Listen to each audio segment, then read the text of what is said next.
बड़ी अम्मी, ये लड़की आपकी नरम दिली का इस्तेमाल कर रही है। ये सिर्फ आपसे अपनी माँ की मौत का बदला लेना चाहती है।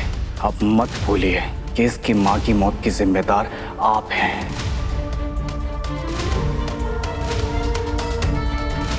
ये मुझे ऐसे घूर क्यों रही है? इसे सबकी बातों पे यकीन तो नहीं हो गया?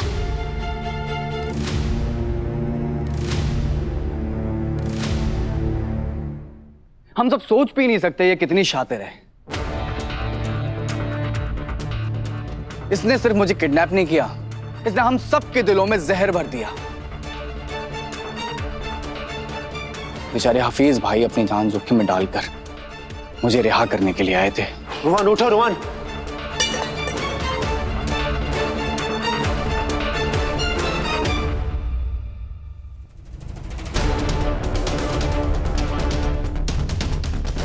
लेकिन इस नामुराद औरत ने मुझे यकीन दिलाया कि हफीज भाई मुझे बचाने के लिए नहीं बल्कि मेरा खून करने के लिए आ रहे हैं।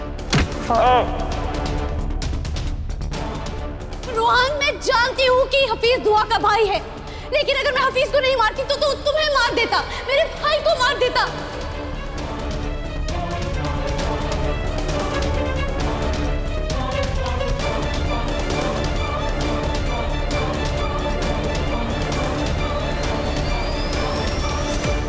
हैदर भाई, उस वक्त हमारे सर पे एक ही जुनून सवार था कि सिर्फ और सिर्फ रूहान को बचाना है। और भाईजान, मैं रूहान को बचाने पहुंच भी गया था, पर जब तक मैं कुछ कर पाता, इस बेगैरत गजल ने एजाज को मेरे बारे में खबर दे दी और मैं पकड़ा गया।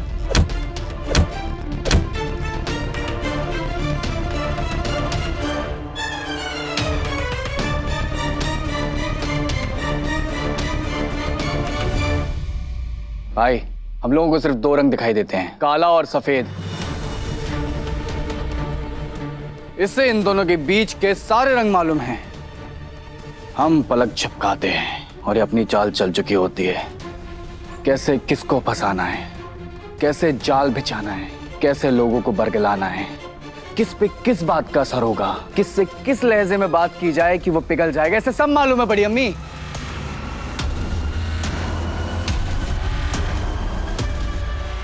वैसे तो इसने मुझे किडनैप किया था, लेकिन इसने जाहिर ऐसे किया जैसे दुआ भाभी ने मुझे किडनैप किया है। दुआ और हैदर ने ही तुम्हें किडनैप किया है।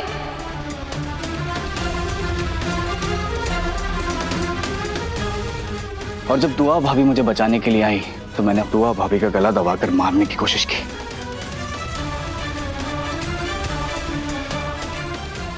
या अल्लाह, इसका मतलब जिसने मेरा गला दबाया था वो एजाज नहीं, रूहान था।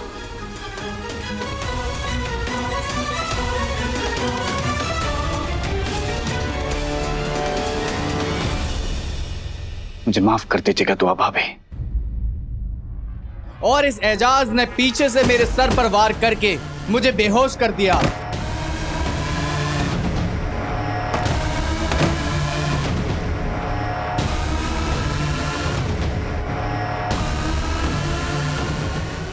और जब भाभी को आने में लेट हो गई तो मैं, हफीज और रूहान की अम्मी, हम तीनों गए थे रूहान और उन्हें ढूंढने के लिए। पहले हमें दुआ भाभी मिली, फिर हम सब मिलकर रूहान को भी ढूंढ के घर ले आए।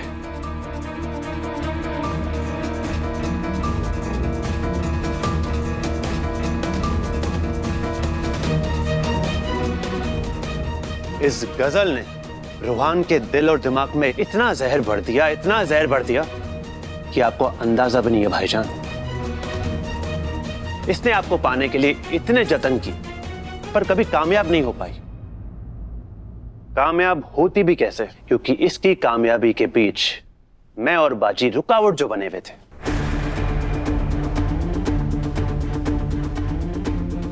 भाईजान, उसके बाद भी इसका मन नहीं भरा, फिर इसने एक और चाल चली। इसने हम दोनों को घर से निकालने के लिए हम पे चोरी का इल्जाम लगाया। और जब दुआ बाजी इसका सच सामने लेके आई तो इसने आपके सामने झूठी कहानी बनाई। बोलो, इतने पैसे चुराने की क्या जरूरत पड़ गई तुम्हें? हैदर, जब मैं अपनी अम्मी की कब्र पे ज़ियारत करने गई तो मैंने देखा कि मेरी अम्मी की कब्र का पत्थर टूटा हुआ है। मैंने सोचा मैं मरम्मत करवा दूं, बस इसीलिए मैंने पैसे चोरी कर लिए हैदर। यानी इसने मुझसे झूठ बोला था कि इसने पैसे अपनी अम्मी और अब्बू की कब्र की मरम्मत के लिए चुराए थे।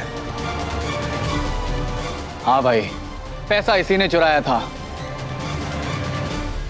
मगर पैसा चुराने के लिए इसने मेरा इस्तेमाल किया।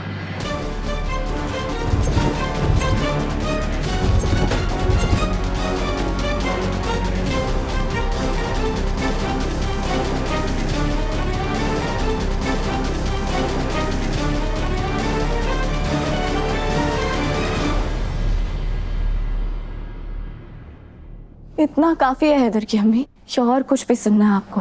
इसने सिर्फ रूहान का इस्तेमाल नहीं किया है, बल्कि आपका भी इस्तेमाल किया है। ये घर अपने नाम कराने के लिए इसने आपको मोहरा बनाया। यहाँ तक कि हैदर से प्रॉपर्टी के पेपर्स पे साइन कराने के लिए आपका सहारा लिया।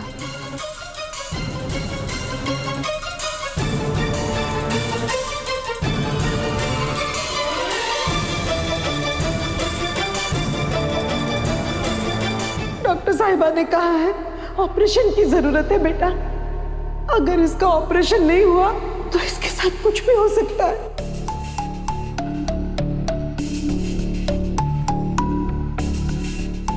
शौहर होने के नाते तुम्हारी रजामंदी चाहिए। सर्जरी करनी है ना, वो कुछ पेपर्स लाइए अस्पताल से, उस पर तुम्हारे दस्तखत चाहिए। है क्या इन पेपर पढ़ तो लूं मैं? अरे तू पढ़ता रहेगा तो सवेरा हो जाएगा बेटा।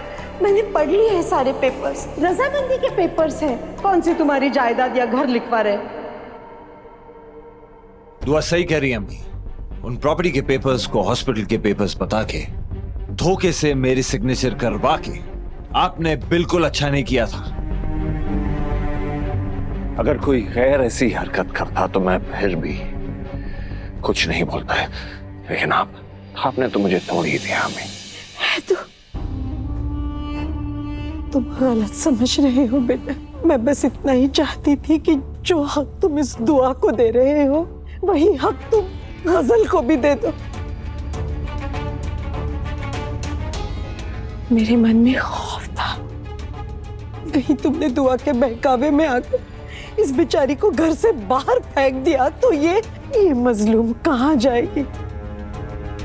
इसीलिए ये घर इसके नाम होना जरूरी था बेटा। मुझे गलत मत समझो मेरी जान। ठीक है, नहीं समझता मैं, लेकिन आपको गजल की इतनी फिक्र है कि मैं उसे इस घर के बाहर नहीं फेंक देता। लेकिन दुआ का क्या?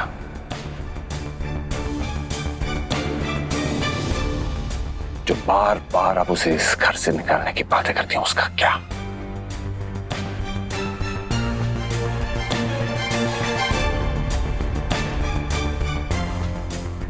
आप गलत नहीं है अम्मी, क्योंकि कसूरवार सिर्फ आप नहीं है, गुनहगार मैं भी हूं। नहीं मेरी जान, क्योंकि मैं ये नहीं समझ पाया कि गजल कैसे कैसे खेल खेल रही थी हमारे साथ। लेकिन अब मैं सब समझ रहा हूं। लेकिन आप क्यों नहीं समझ पा रही हैं? क्यों यकीन नहीं करी है किसी का? क्या आपको याद है जब मैंने गजल को तलाक देने की बात की थी तो उसने खुद पर केरोसिन डालकर सारी तोहमतें दुआ पे लगाती थी। मुझे मरना है, मैं तो मर जाऊंगी। दुआ करती हूँ मेरे दुश्मन सलामत रहे। क्यों यार, क्या कर रही हो? तो क्या करूं इधर? उस दुआ ने मेरे पास मरने के अलावा और कोई रास्ता नहीं छोड़ा।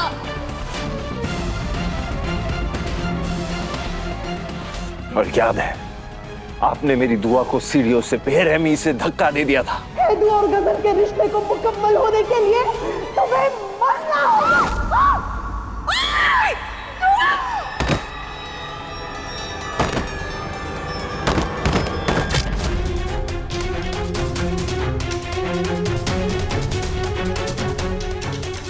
आप उसी पे तोहमतें लगाती रहती हैं। इस लड़की के बहकावे का सबसे बड़ा शिकार तो मैं था भाई। इसके बहकावे में आके मैं वो कारनामा करने चला था जिसे सोच के मेरी रूह भी कांप जाती है। मैं जब भी उस लम्हे के बारे में सोचता हूँ जी करता है कि खुद को खत्म कर दूं। मैं इस गजल के बहकावे में आके भाई आपको जान से मारने वाला था। मैंने तो आप पे गोली भी चला दी थी, वो आपकी किस्मत अच्छी थी, आप बच गए।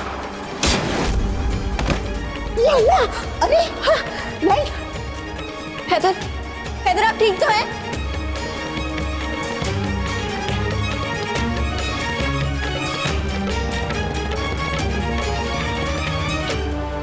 रोहान, ये तुम क्या बोल रहे हो? तुमने हैदर पे गोली चलाई थी? अब्बू मुझे माफ कर दीजिए अब्बू, मैं बहक गया था। अम्मी, मेरा भ्रम टूट गया। मुझे बड़ा नाज था अपनी किस्मत पर। मैं पूरे शहर में चीखता फिरता था कि देखो मेरे बच्चों में रिश्ता सौतेला है, मगर उनमें मोहब्बत सगे रिश्तों से भी बढ़कर।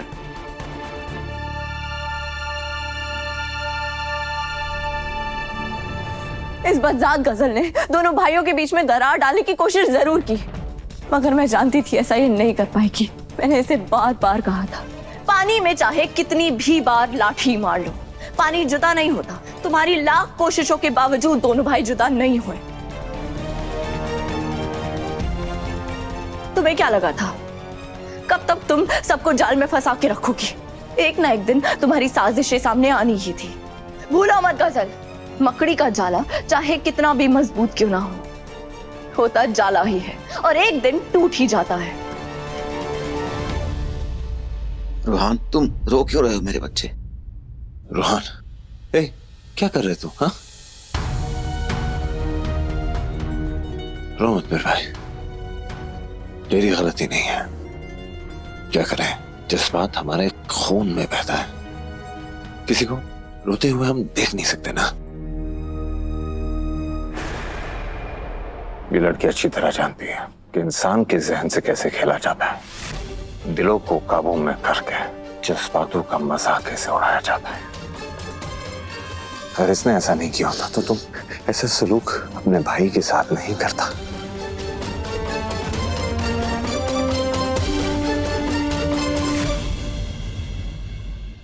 बस बस, खुदा के लिए बस करो, ये सब रोना धोना, ये तमाशे बंद करो। झूठ पे झूठ, झूठ पे झूठ। अरे खुदा का खौफ है कि नहीं तुम्हारे दिलों में? अल्लाह मियां के सामने खड़ा होना है हम सबको। कितनी भी कोशिशें कर लो, मगर मैं तुम्हारी बातों में नहीं आने वाली।